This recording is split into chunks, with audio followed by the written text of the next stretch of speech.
تعالوا النهاردة نعمل صينية بطاطس تحفة من غير ولا لحمة ولا فراخ، وهعملها لكم بطريقة الزمن الجميل، طريقة ستي وستك والناس الجميلة اللي كانت بتعملها.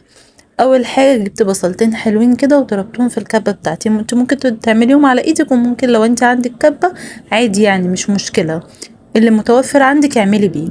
ورحت نازله بربع معلقه فلفل اسود ونص معلقه ملح، وبقيت افرك البصل لحد ما حاولت انزل الميه بتاعته. ورحت جايه البطاطس بتاعتي، خلوا بالكم انا قطعتها لشرايح تخينه مش رفيعه، وكان عندي فلفل الوان حطيت الفلفلايه وقطعتها شرايح فوق البطاطايه.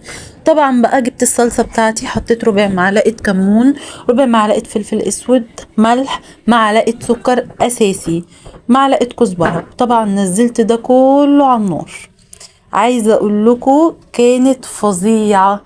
ايه رايك يا لولو في البطاطس بتاعت ماما؟ ايوه. حلوه قوي صح؟ طبعا. وبعد كده رحت اول ما حسيت اللي هي دخلت على السوا زي ما انتوا شايفين كده، رحت منزلها في الفرن. نزلتها في الفرن ما خدتش ربع ساعة على بعض. تمام. طبعا ما خدتش في الفرن كتير خالص ولا اي حاجة. طبعا بقى عملت الرز المفلفل، وانتوا عارفين طريقة الرز المفلفل بتاعتي، فقلت ايه مش ملهاش داعي اني اصورها. حطيت الرز بتاعي وعليه البطاطس كانت دايبة دايبة كده، دوبان دي كلمة، يعني كلمة شوية على الذوبان.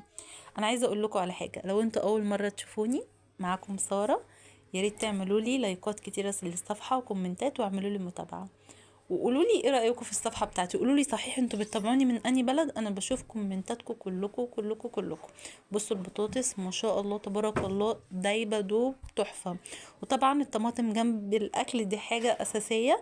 انا الخلطه دي عاملاها فبقطع طماطم بس، وبحط الخلطه اللي انا عاملاها. عايزه اقول لكم ما شاء الله ما شاء الله تحفه.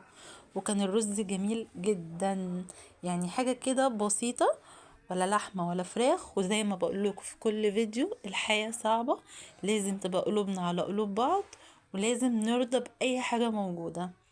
يعني عايزه اقول لكم والله العظيم الاكل البسيط ده جميل جدا جدا جدا.